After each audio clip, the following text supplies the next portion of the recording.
listeners to Connect the Dots. I'm Alison Rose Levy, and I'm here with you every Wednesday at 10 a.m. Eastern Time on the Progressive Radio Network. Each week on Connect the Dots, we connect the dots between you, your well-being, the well-being of your family, community, region, society, and the well-being of planet Earth. Because we live in an interconnected world, even though we each live our individual lives. And it's something that we are in the process of kind of coming to understand more and more as individuals, groups, and a society. And, of course, we've recently reported on Climate Week, and we've reported on the environment for many, many years, over a decade, actually.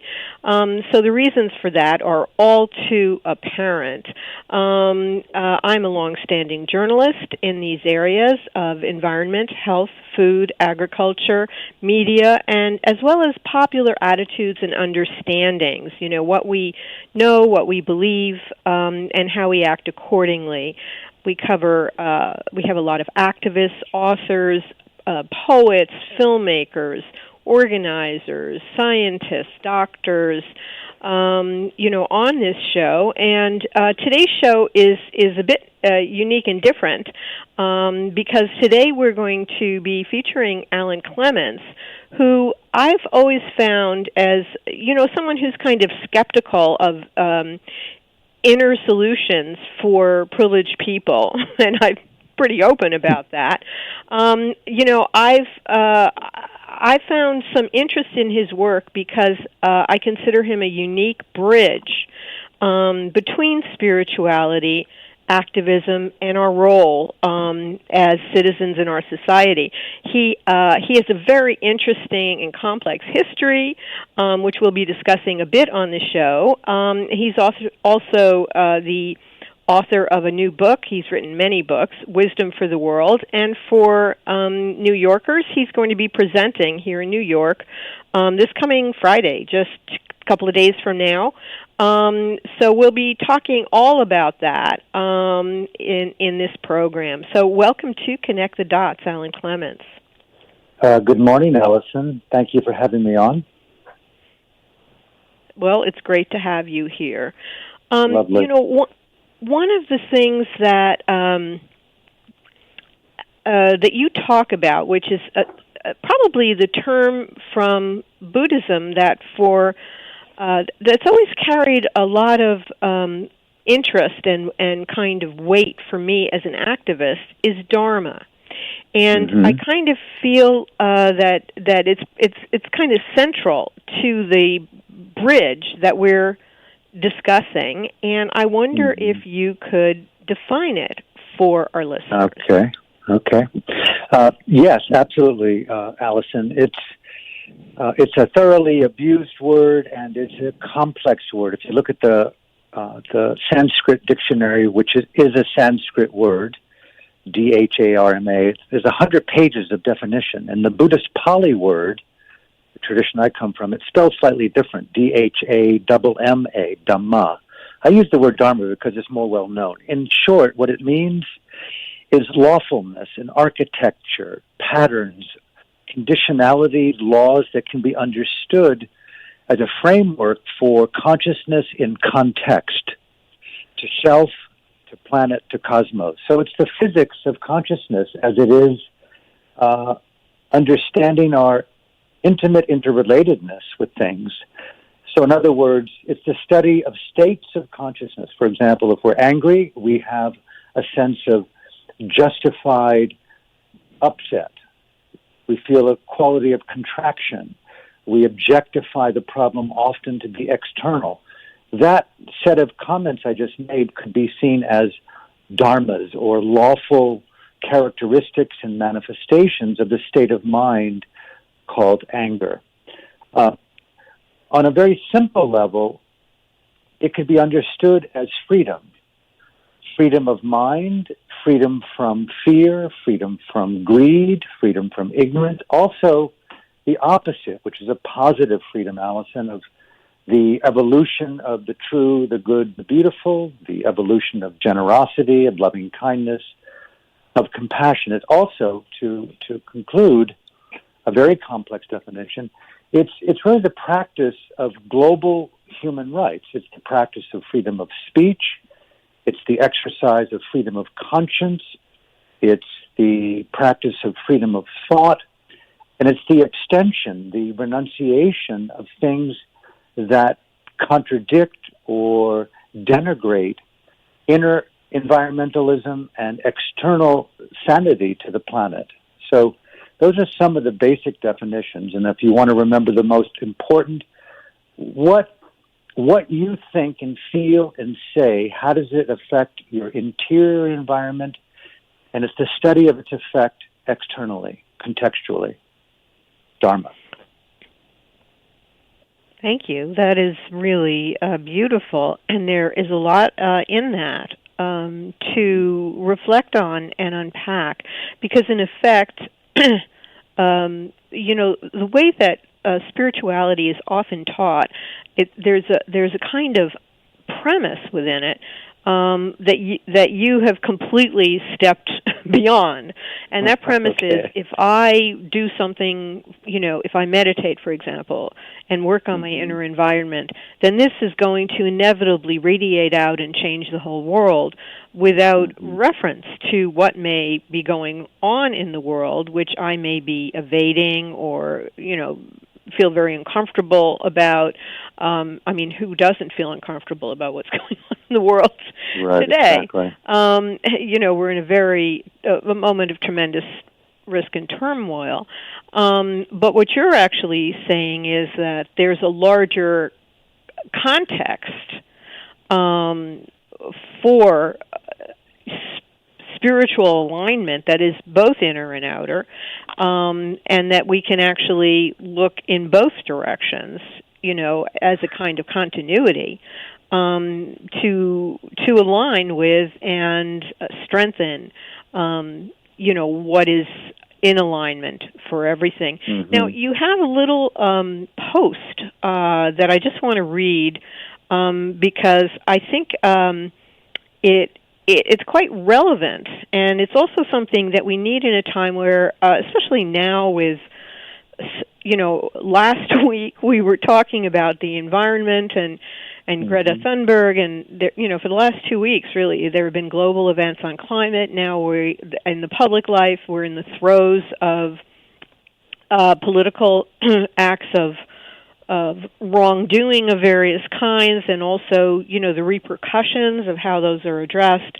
So I think it's actually quite a dramatic and confusing moment in which we happen to be speaking. And so I actually, sorting all of that out with, people having various opinions about it, which is the world that I personally occupy a lot of, I think probably many people are in a state of somewhat confusion about the current transitions that are coming up in American life, for example.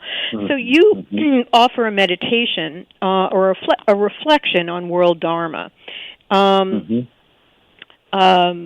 it kind of derives from the question, what makes you stronger? You say mindful intelligence makes you stronger. And then you ask, what does that mean? And you say, giving a shit whether you walk your talk and having at least one awesome friend that calls you on your stuff. You also have it in you to stop and change on the spot, makes you stronger. Acting in dignity makes you stronger. Self-acceptance, flaws and all, make you stronger.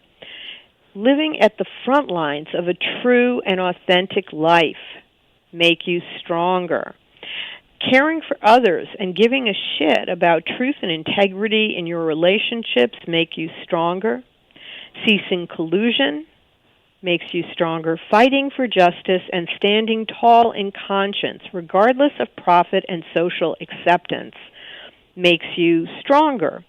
And, that last statement is really powerful because, one of the things that I think we kind of have to keep traversing, we have a dawning of an increased social understanding, societal understanding among a growing population of people that our social structures and the corruption and collusion therein, and even the very organization, the economic organization of this society, have really taken us to the brink of survival, and if remaining in control could, have driven many and are continuing and will drive our species, into over the edge. But one of the things about that that I think we don't grasp so clearly is there are some people who have suffered the ill effects, for example, of capitalism, of economic oppression, of social injustice, of inequity, more completely, and therefore they readily see what I've just described. They ask for change, and yet people who are more educated, more affluent, haven't really, haven't really seen our own role in colluding with this. And, so therefore, the president, of whom I am not a fan at all and never have been and have really, he's terrible. There's nothing to be said. But he's not one man that's outside ourselves and that, everything was perfect before. If he goes away, it'll all be fine again. We have colluded to create this whole situation.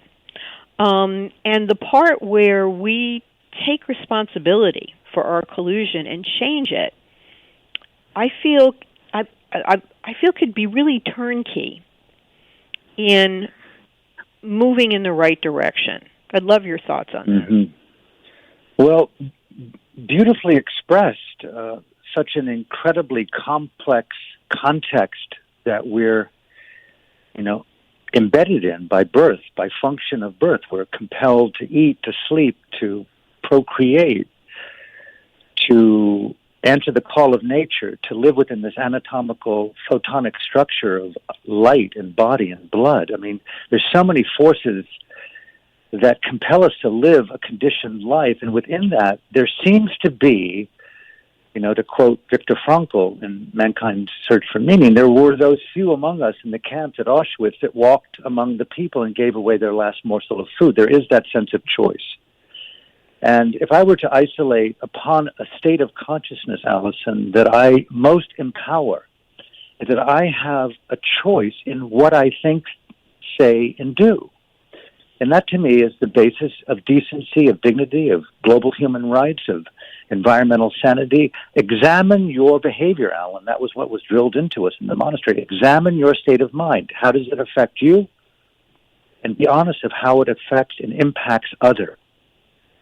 And so this is what we called mindful intelligence in the monastery, very different than mindfulness in mainstream, which is being co-opted by the military to fly drones more effectively, to reduce the stress in Google and Facebook. And quite frankly, meditation and mindfulness and intelligence, it should be a disruptor to increase the stress of collusion with killing. And so this issue of how to live in some form of dignity, wisdom, and compassion for a life larger than your own self-interest, that's the conundrum that we're living in that's called the religious, the spiritual, the philosophical life. Just to make this very tangible, I was recently in the country of Myanmar, formerly known as Burma, a country I'd spent in and out of for 40 years. But, I toured the country, Alison, just to feel what democracy in convulsive expression looks like after 5 decades of, terrorizing dictatorship and toxic masculinity and patriarchy and 160 years of British domination and enslavement. And it's not pretty. And I went out to this area, 300,000 people, the most impoverished area of Burma, called Slankhya. And I walked around with some people from the Ministry of Education who gave me a tour to really feel the people. And, you can't even imagine how poor these people are. The kids, 100 strong, don't even know their names, don't know when they were born, have never been to school, can't spell, can't read, don't even know their parents, a lot of them. And they're being taken care of by kids 2 to 3 to 4 years older when the parents, when they are able to work, Alison, go into town, hour or two by bus each way, to make $1 or $2 a day. And what are they doing, I ask? Well, they're making garments for us. They're building cars for us. They're building 5-star hotels for us. They're building 5-star condominiums for us. All about us, called democracy and freedom. And I looked this concept up, and apparently William Canton described this thing as ghost slaves. We're talking about collusion here with our luxury, with our wealth, on the precipice, which, Greta is talking about, the girl from Sweden. The house is on fire. We're all facing possibility of extinction, maybe even near-term extinction. And yet business as usual in this house that's on fire. And so the examination of collusion, I found that there was at least 80 slaves to keep my life in luxury. From my clothes, my iPhone, the technology that we use, the cars that we drive, everyone is in this, economic homicidal economy with our foot pedal on denial.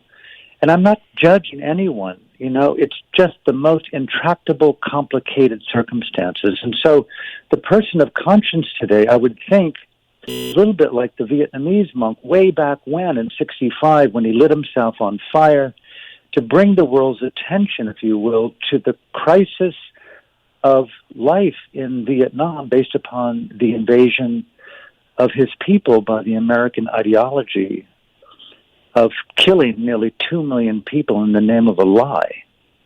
And so I asked people, and I asked myself endlessly, Alison, how am I lying? How am I in denial? What are the factors of deception and shame and self-deception that block me from understanding how I'm impacting family, community, city, nation, globe in the future of life with my blindness to ideology and my addiction to denial? And I don't offer a solution, except I have found that, mindfulness is in the military. I'll close with this. You're looking through a scope, and you see someone over there very much like, anyone that's been killed through a sniper. And you are mindfully aiming at this object called enemy of America. Yet there's a moment of conscience, and you wonder, okay, I don't need to be mindful of killing effectively to reduce my stress. I need to be mindful of why I'm even shooting this individual. Why am I thinking this person's an enemy? And so we need to put down the gun of ignorance and greed and ask ourselves, how am I in collusion with the perpetuation of denigration? How am I colluding with extinction? How am I colluding with the apparatus of the Trump machine? How am I colluding with the apparatus of social denigration? Where am I embedded in capitalism for my needs? And that's a very complicated question, a very complicated answer. But I think at least we go to bed at night with the inevitable, most beautiful human right, dignity, human dignity. I've interviewed hundreds of political prisoners, and when I ask them, how do you get through the most dark times in incarceration, being imprisoned for your views, they say, we learned how to live in dignity, the way that we ate, we did in dignity. The way that we sat in the prison cell, stuffed in like clams, we sat in dignity. Now, mind you, not all of them do. But that quality of non-collusion with denigration, I think, is the core of a perennial wisdom, a religion beyond religion, and a spirituality that exceeds spirituality. Ask ourselves the question, like Elie Wiesel said, who am I? What am I doing? What is the impact of my thoughts, my speech, and my action on self, culture, globe, and the future of life? Very, very beautiful and orienting, I think, for people now. And, in asking the question, I'm just going to probe a little bit more here. I think your view is very clear, but just to kind of make some part of it a little more explicit, that kind of self-honesty and self-inquiry and prompting for change, can open the pathway for a different kind of living, a different kind of social participation and engagement, and a loosening and reorientation of the social ties and consensus that keep us kind of being bound to our group, or going along with, if our group is going along with something, we're being kindly or nice if we don't affront those individuals, and we, may be inwardly opposed but outwardly silent and participating. So, it takes one to, your teaching, it would seem would take people to the point where they would be, the next step in that process would be making a different social choice, even if it was not popular or condoned, by those among whom one lives and has relied. Because, this has always been also for me like part of the Buddhist perspective includes the concept of Sangha, which is, the group of other devotees who are meditating together. But actually, we don't have economic dealings within the Sangha very often, right. except, for funding the Sangha.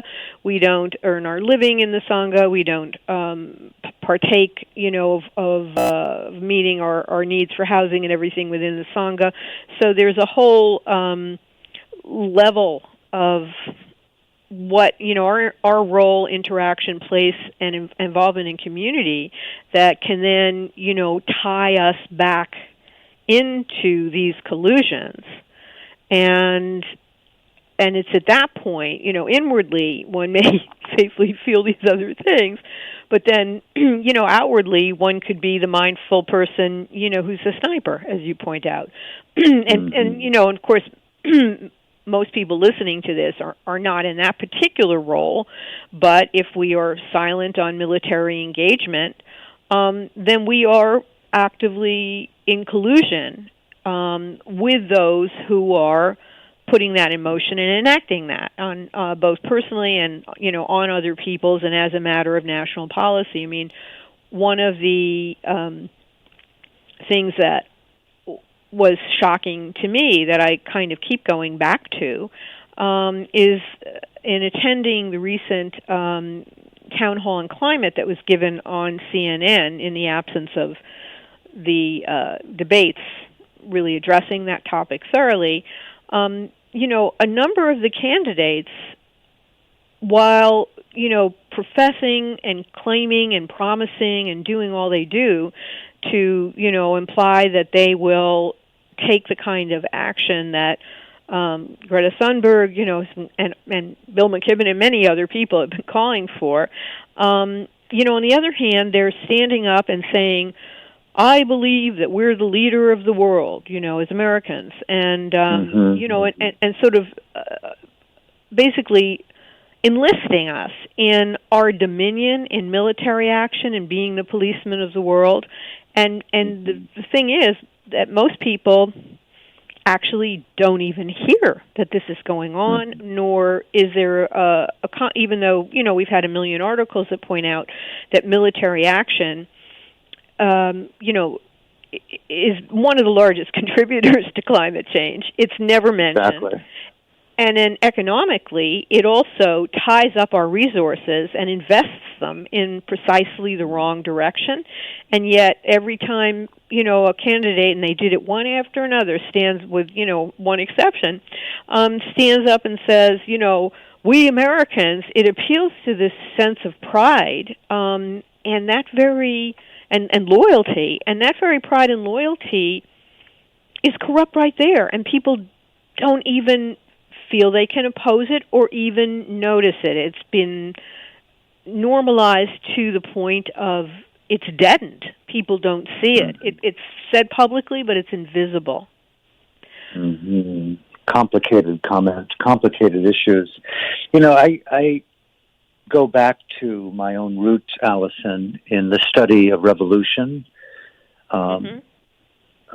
intense societal political change, like my study of dictatorship both in Yugoslavia at times, and the study of genocide and ethnic cleansing also in Burma. My first book back in '89 was called Burma, the Next Killing Fields.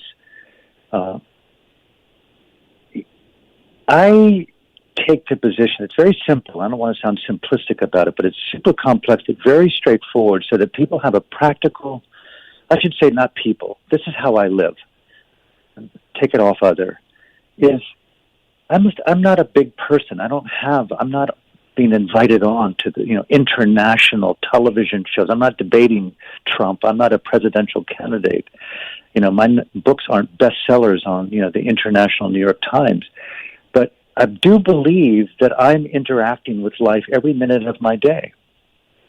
And I take pride and wisdom and hope and moral courage and mindful intelligence from the people I've met, especially former political prisoners, who I find remarkable, who are willing to speak their mind and exercise their thought and conscience regardless of the consequences.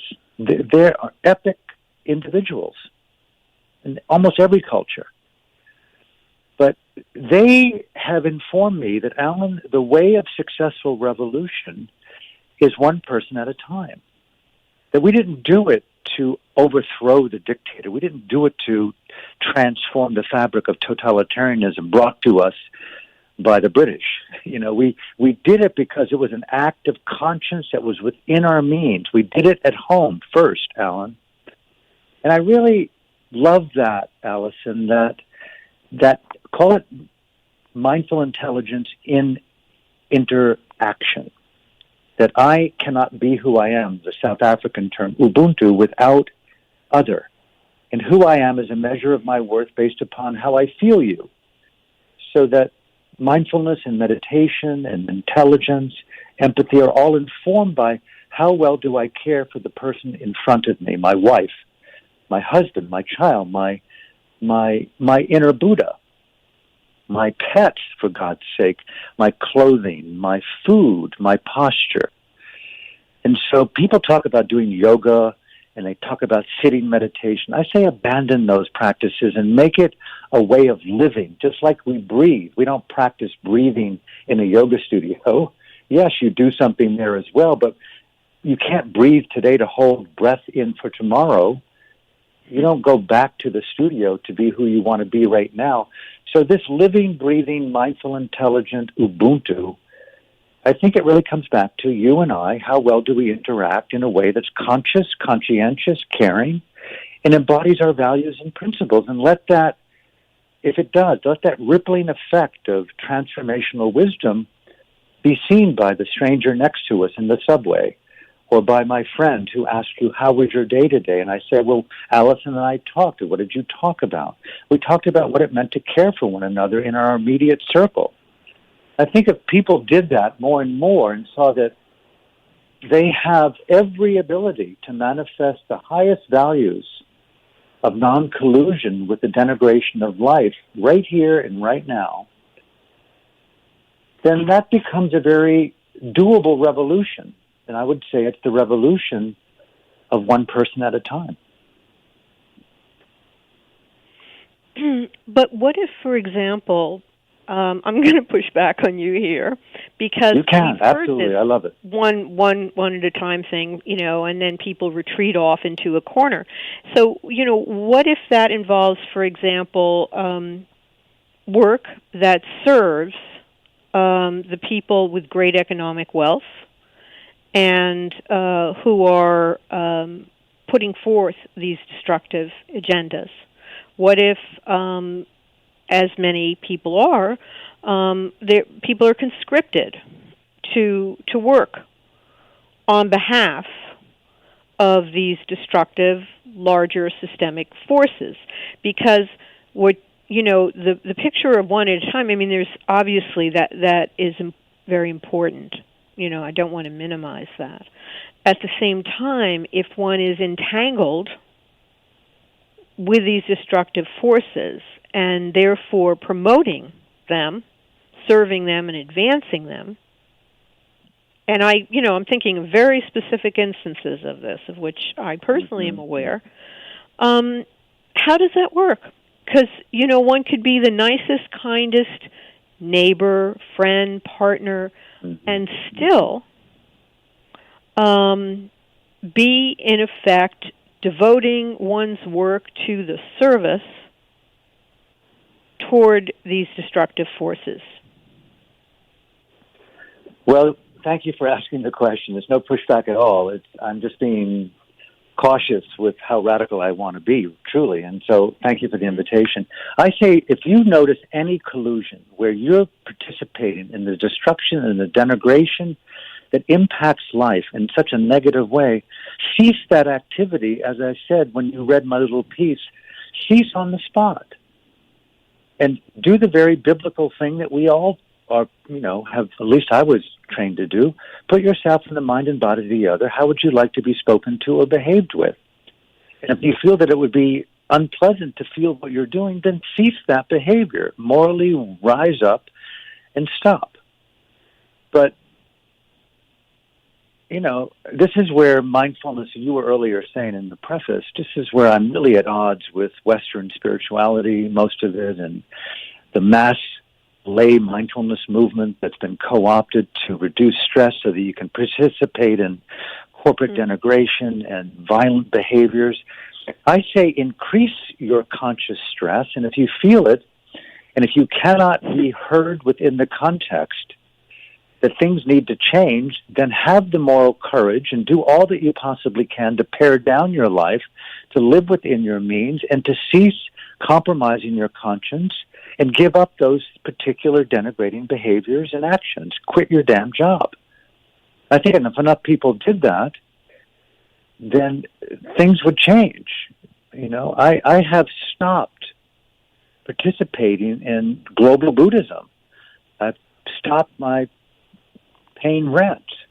I've stopped driving cars as much as humanly possible. I'm living in a suitcase for a year and a half. I'm doing all that I can to stop and to understand more of the power of the one and resilience. And I really encourage people, stress is often the best news imaginable, that what you're doing is dead end. And if anxiety couples it and all of a sudden you're choosing or feeling that you're depressed, don't go to a psychiatrist to drug it down.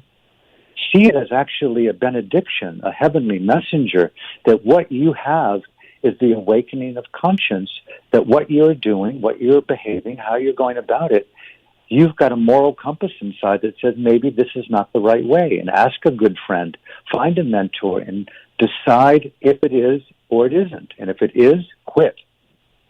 There are lots of things that you can do in the world other than collude with the denigration of life and the murder of the future.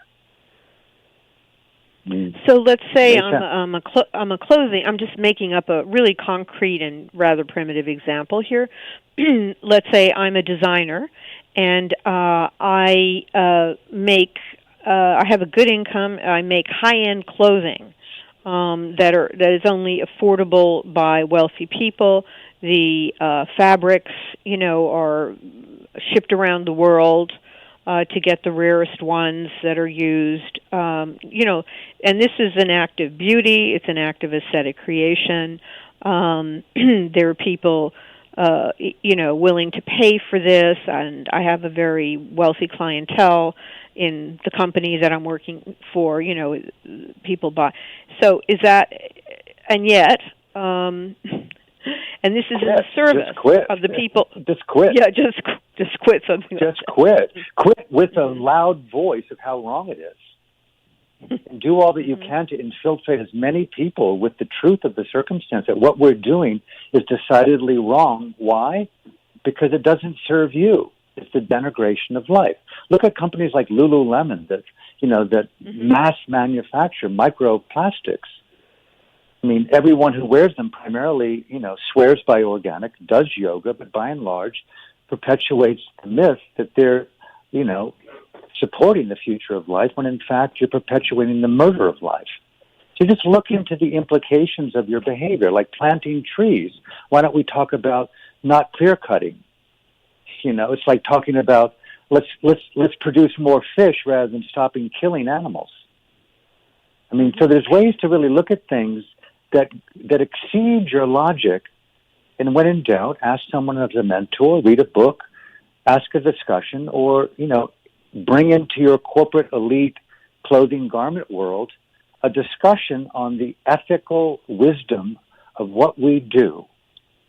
And is it true that what we do supports life, or does it denigrate life? And how can we improve those circumstances? The time has really run out. I mean, it's possible, Alison. I think the unspoken elephant on the globe today is, have we crossed the tipping point in the climate emergency? Are we really already past the point of no return? And if that's possible, if that's likely, the whole game is different than what we're talking about. So there's a big question. I'm a participant in the very thing that you just brought up. How is my lifestyle perpetuating, not just the death of the species, but the death of life as we know it? And I think that's a very important question for all of us. I beg our politicians, I beg our leaders, I beg everyone in the world, with Greta coming the way she is to our shores, we have a moment to pause and interrupt the apparatus of greed, ignorance, and fear, and ask the deepest, most hard questions imaginable. Do we have a future? And what am I doing to perpetuate the myth of that future? Or am I actually doing things to support a true future to believe in? Is it life or is it death? And we have to ask that question right now, because it's on our watch, as you know so well. It's on our watch whether there will be a future or perhaps no future at all as we know it. It's a very, very important epic, in fact, perhaps the most important existential issue we've ever faced on planet Earth. Well, it's interesting because every time the climate crisis, and actually I wrote a book called Health at the Tipping Point, which I couldn't get published 10 years ago by commercial publishers. Wow. There you go. What an example. So this is exactly this precise topic. And of course my orientation was and has remained, to prevent that eventuality. But we haven't been really we haven't really been able to do that. And, but whenever we talk about the crisis and when it's talked about on television or whatever, people will call it an existential crisis.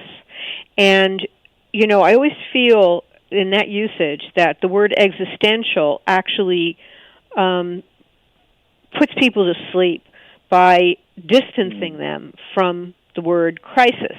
If, this is a long Latinate word, before we get to crisis, it's kind of almost blocking the way to the reality of crisis. And but what your use of the existential, which is about our existence and how we we really are coping at this complex moment, as it keeps building forward. I think that is like what we should be thinking about in terms of, what role am I playing? I mean, what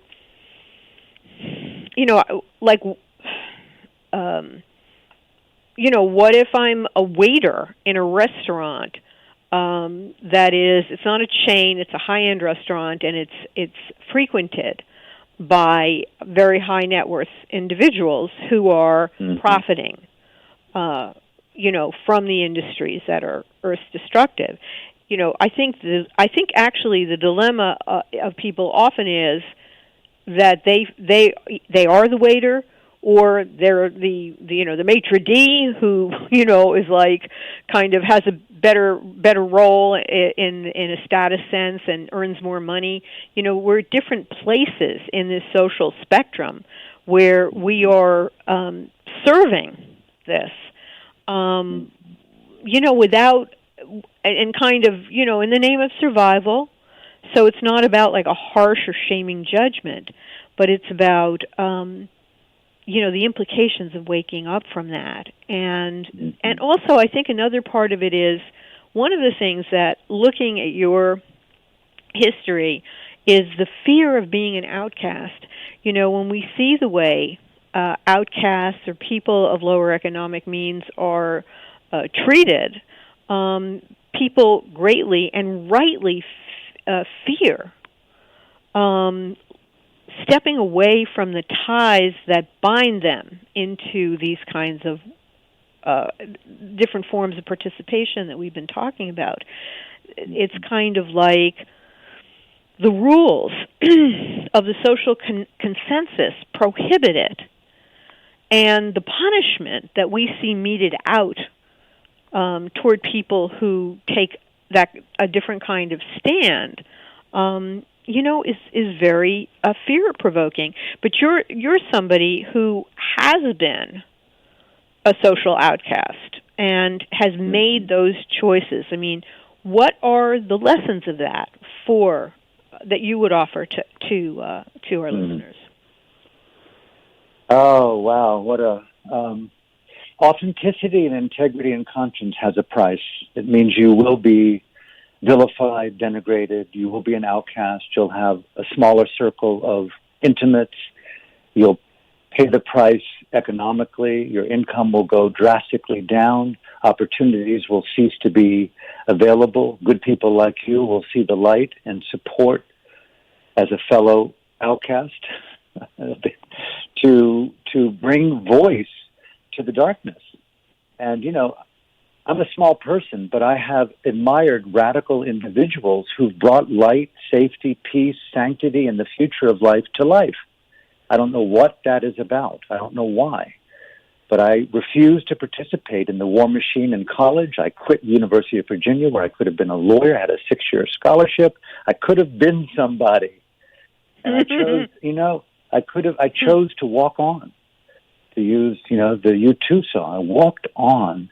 And there's something in the middle of the day, in the end of the day, Alison, in the beginning of the day, in the morning, where it's not easy to be alone, to be denigrated, to be lied about, to be, spoken about in ways that are dishonest and untrue. But you learn not to develop a thick skin, but you draw nearer. This is my point. You draw nearer to those few people that are bright stars, your tribe in your life, and you draw strength from that constellation of goodness.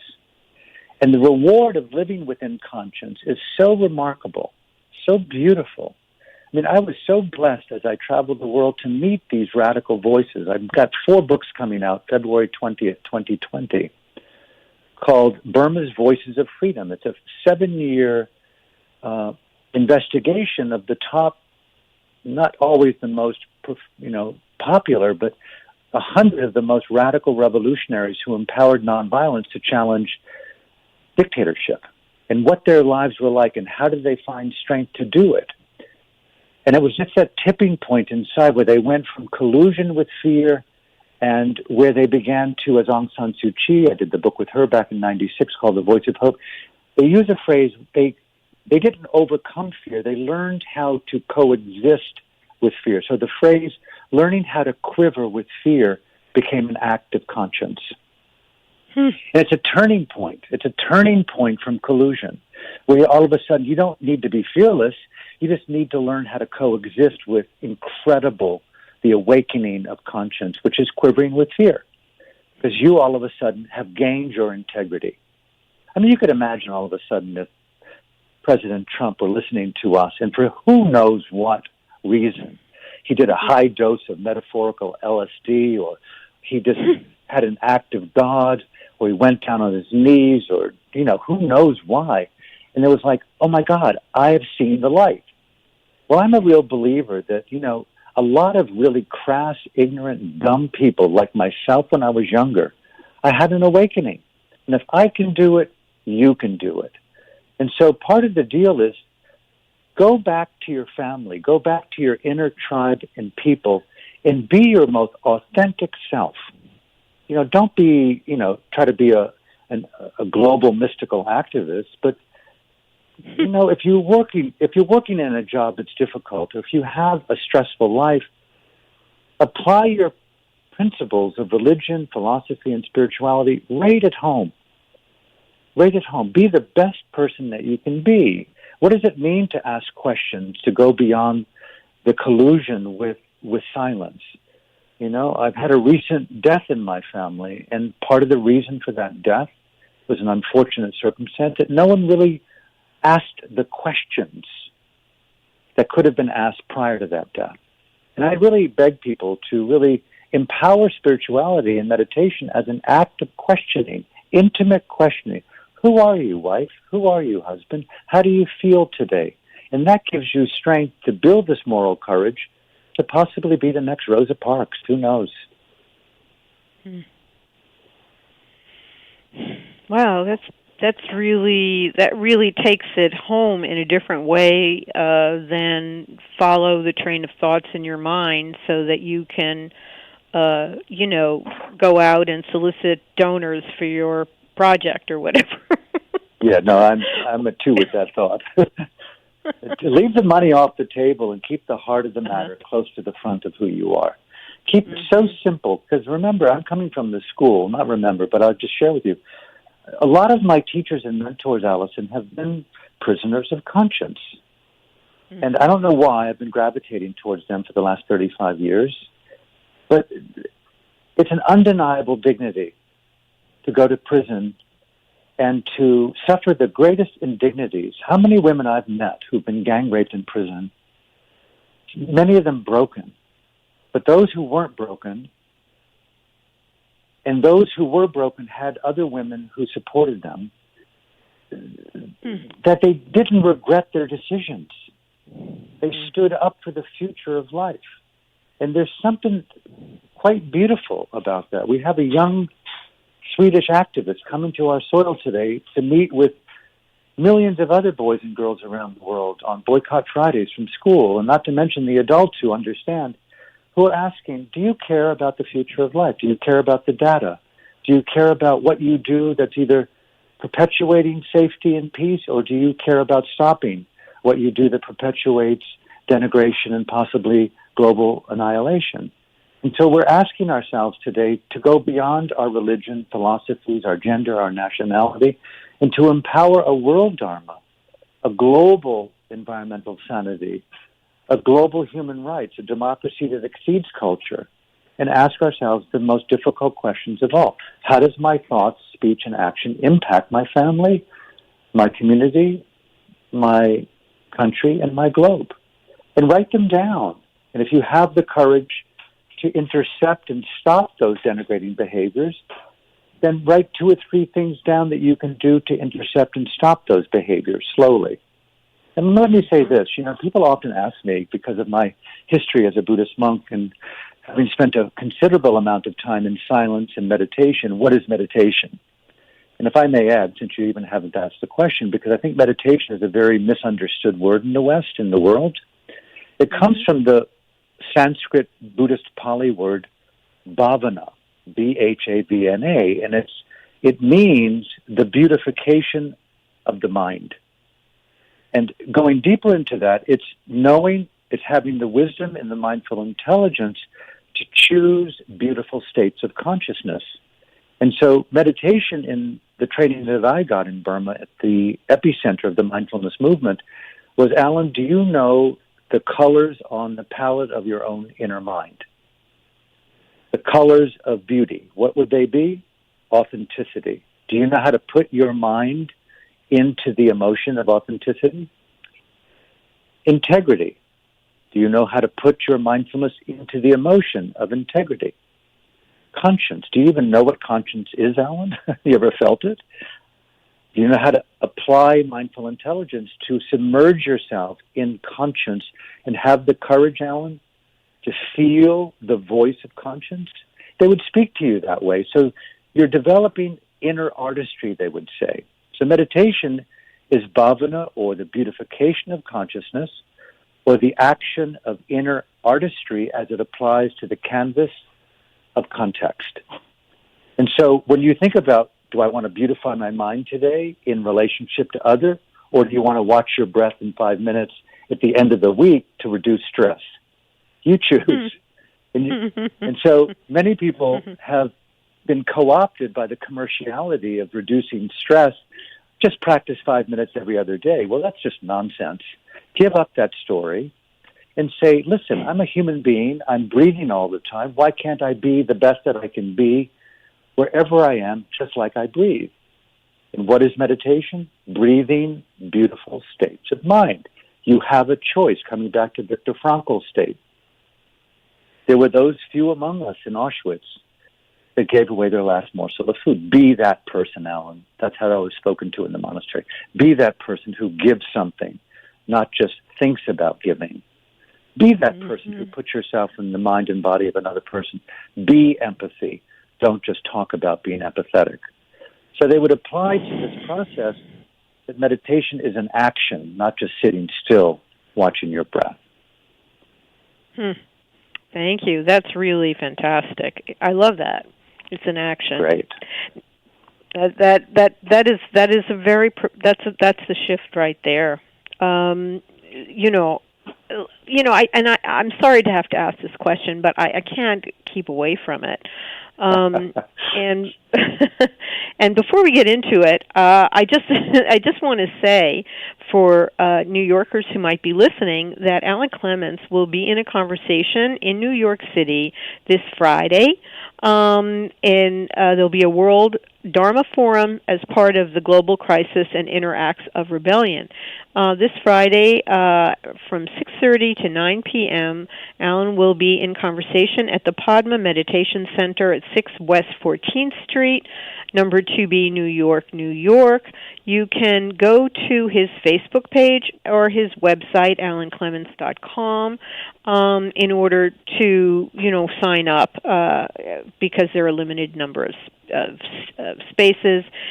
His book, again, is World of Wisdom, and actually Alan's written many, many books with more forthcoming, and you can find out more about those at his website, alanclements.com. And now for the zingery final question. Openly, Alison, openly, freely. Let us practice what we're talking about. Well, you're talking about political prisoners. So I just have to ask about Julian Assange. Yes, Nobel Peace Prize. He should win the Nobel Peace Prize. He should, I think.